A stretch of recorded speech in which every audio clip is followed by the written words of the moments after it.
Senior सूबाई वजीर अब्दुल अलीम खान इस वक्त लाहौर में मीडिया से बात कर रहे हैं। वो हो रहा है कि जनाब अलीम, जब आप शहबाज शरीफ का नाम लेते हैं, जब नवाज शरीफ का नाम लेते हैं, जब आपको और कोई नहीं मिलता तो इधर से आप अलीम खान का नाम ले लेते हैं। बताइएगा, क्या आप ये समझते हैं सिर्फ बैलेंस करने के लिए आपके अगेंस्ट ये कैंपेन चलाई जाती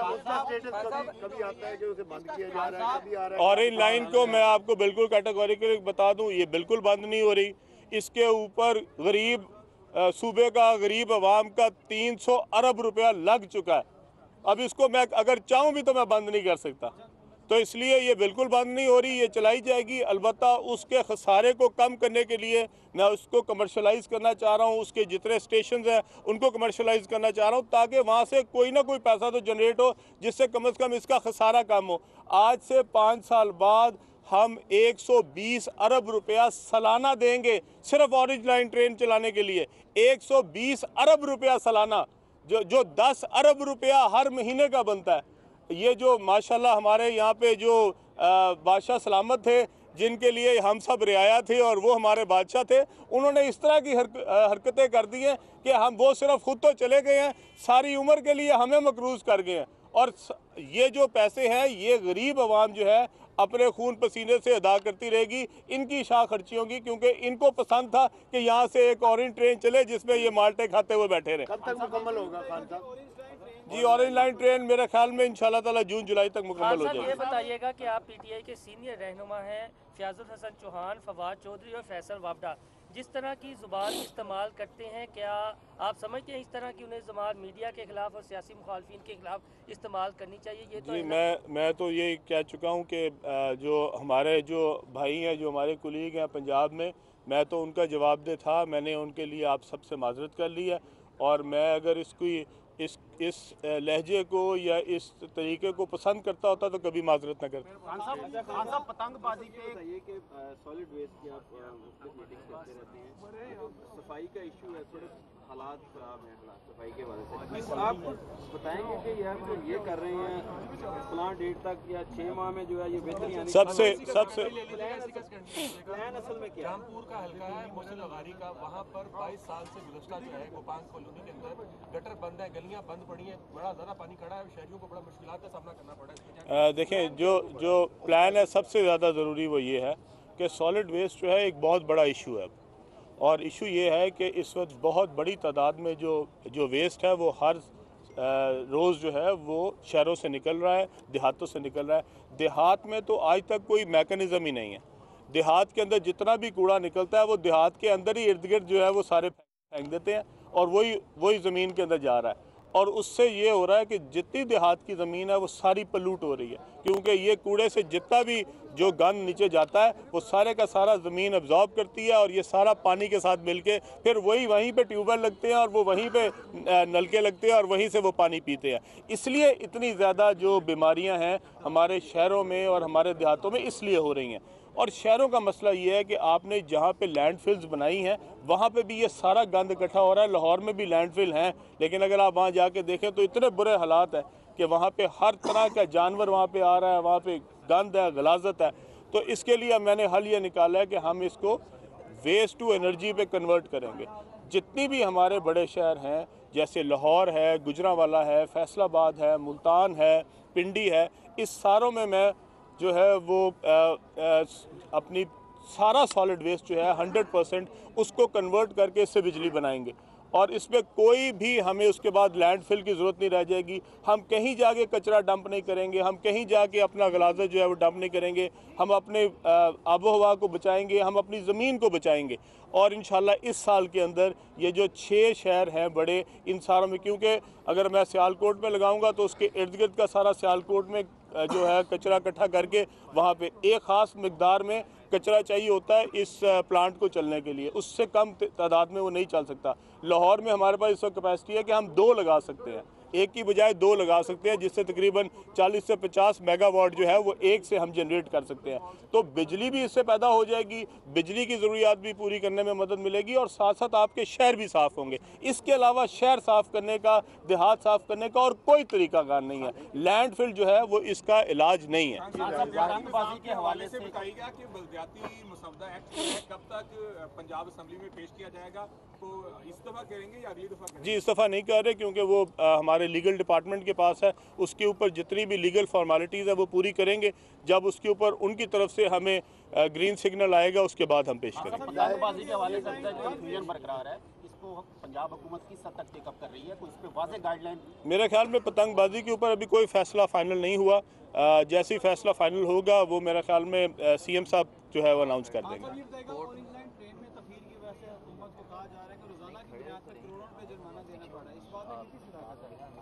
देखें, इसके कोई इदाद शुमार तो मेरे पास नहीं है, लेकिन अगर ताख़ीर हो भी रही है तो इसलिए हो रही है क्योंकि हमारे पास पैसे नहीं हैं। और जैसे ही पैसों का बंदोबस्त होता है, हमारे पास बजट जो है वो जो 630 था वो 230 रह गया। तो जब आपके पास कोई 66-67% कटौती हो बजट में, तो आपके लिए अपने जो रोज़मर्रा के अखराजात करने हैं वो भी मुश्किल हो रहे हैं। इसलिए कोशिश हम करेंगे कि इंशाअल्लाह ताला जून जुलाई से पहले जो है इस प्रोजेक्ट को कंप्लीट कर लें। बावजूद इसके कि ये सफ़ेद हाथी है, हमें चलाना बहुत मुश्किल होगा, आवाम पे बहुत बड़ा बोझ होगा, क्योंकि इसकी सब्सिडी जो है वो शायद 1000 रुपये से भी ज़्यादा एक बंदे के ऊपर एक सफ़र के लिए मिलेगी। लेकिन ये हमें जो है इंशाअल्लाह ताला इसके लिए हम सारी चीज़ें जो हैं इंशाअल्लाह ताला वो पहले से मुकम्मल करेंगे। सीनियर वजीर अब्दुल अलीम खान लाहौर में मीडिया से गुफ्तगू कर रहे थे। उनका कहना था कि ऑरेंज लाइन बंद नहीं हो रही, जून जुलाई तक ये मंसूबा मुकम्मल हो जाएगा। 300 अरब आम आवाम के लग चुके हैं, चाहूं भी तो इस मंसूबे को बंद नहीं कर सकता। इस वक्त आप मनाज़िर देख रहे हैं। सूबाई वजीर इत्तलात फयाजुल हसन चौहान भी मीडिया से गुफ्तगू करना चाह रहे हैं।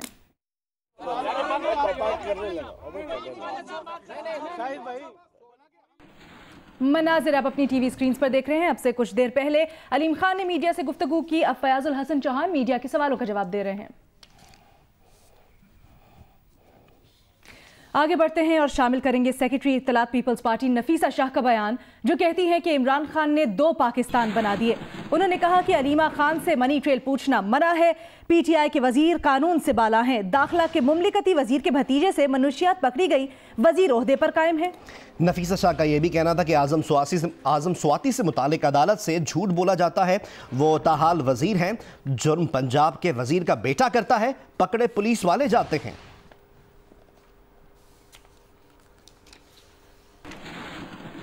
पाकिस्तान एयरलाइंस के 16 पायलट्स और 65 केबिन क्रू की डिग्रियां जाली निकली हैं। जाली डिग्रियां निकलने पर इनके लाइसेंस मुअत्तल कर दिए गए हैं और सुप्रीम कोर्ट में पायलट्स और केबिन क्रू की डिग्रियों से मुतालिक केस में सिविल एविएशन के वकील का मौक़िफ़ ये था कि जाली डिग्रियां निकलने पर इनके लाइसेंस मुअत्तल कर दिए गए हैं। चीफ जस्टिस ने रिमार्क्स दिए कि ऐसा तासुर है कि अदालती हुक्म पर उजलत का मुजाहरा किया जा रहा है, जिन सर्टिफिकेट की बुनियाद पर मुअत्तल किया गया वो रिकॉर्ड दुरुस्त होना चाहिए। मुतासिरा पायलट्स को मुतल्लिका फोरम से रुजू करने की हिदायत देते हुए अदालत ने केस निपटा दिया।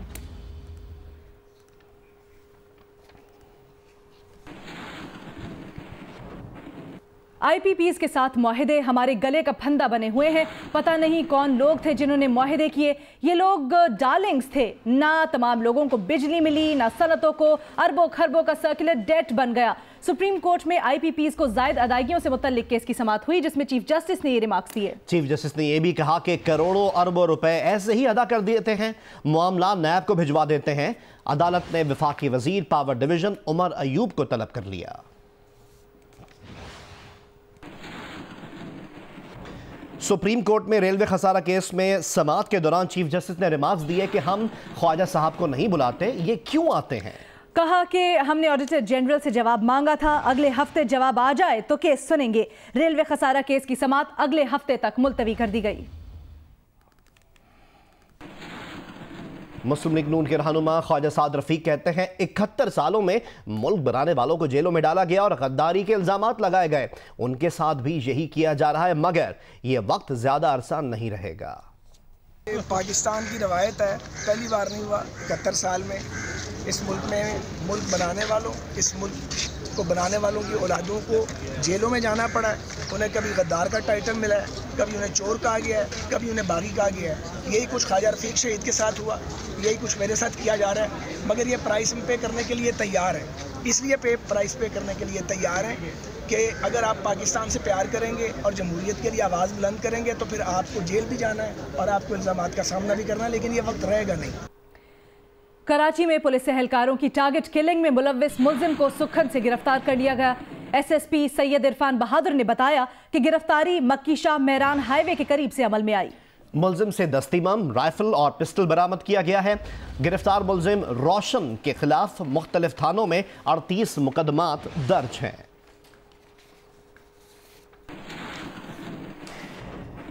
स्वात के इलाके बरीकोट से मुबैना मनी लॉन्ड्रिंग में मुलव्विस मुलजिम को गिरफ्तार कर लिया गया है। FIA के मुताबिक मुलजिम के अकाउंट से 1 अरब 9 करोड़ रुपए से ज्यादा की ट्रांजैक्शंस हुई। मुलजिम अली रहमान मनी लॉन्ड्रिंग और गैर कानूनी हुंडी हवाला के कारोबार में मुलव्विस है।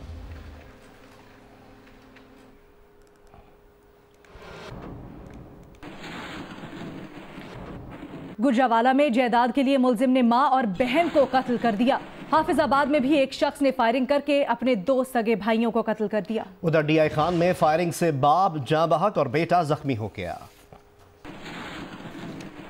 इस्माइल खान के इलाके यारक में घरेलू तनाजे पर बाप बेटे ने एक दूसरे पर फायरिंग कर दी, जिससे बाप मौके पर ही जान बहक हो गया, जबकि जख्मी होने वाले बेटे को पुलिस ने गिरफ्तार करके असलहा बरामद कर लिया। गुजरावाला के इलाके अहमदनगर में जायदाद की लालच में मुलजिम अब्दुल रहमान ने मां और बहन को तेज धार आले से कत्ल कर दिया। पुलिस का कहना है कि मुलजिम गुमराह करने के लिए पहले खुद ही दोहरे कत्ल का मुद्दाई बन गया था, ताहम बाद में तफ्तीश पर मुलजिम ने एतराफ़ जुर्म कर लिया। हाफिजाबाद में जमीन के तनाजे पर मुलजिम असगर ने साथियों के हमरा बड़े भाई नसरुल्लाह को फायरिंग करके कत्ल कर दिया।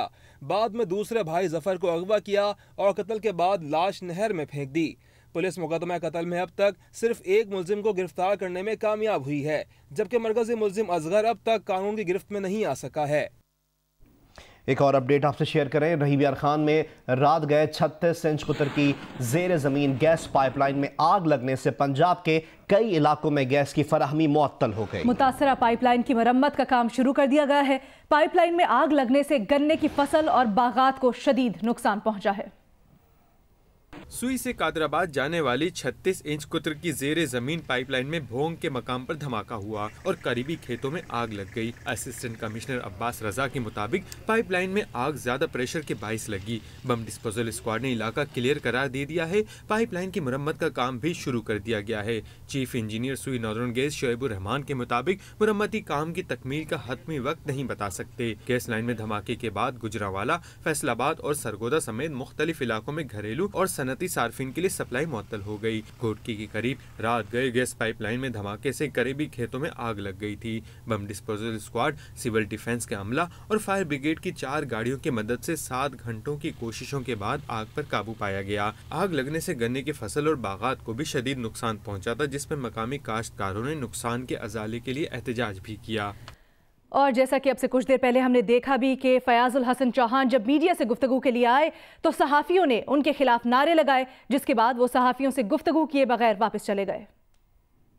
मैं आपको सारा क्लियर कर देता हूँ, आप ना करें।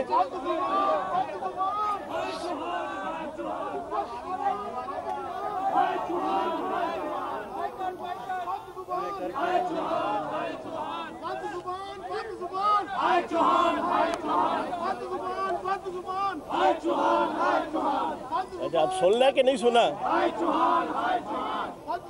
सुन लें।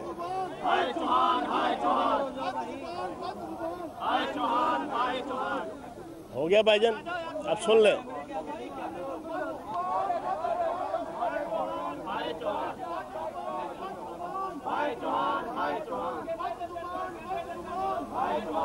आप नहीं सुनना, उससे जाकर बात करें ना, उससे बात कर लें। हाँ, एक मिनट, क्या करें? एक मिनट साइड करो ना, मैं गाल कर रही हूँ। Assalamu alaikum, I'm Huma Amir Shah. And I'm Abdullah Sultan. For more videos and updates, what you have got to do, you have got to click the subscribe button. Don't forget to watch Geo News.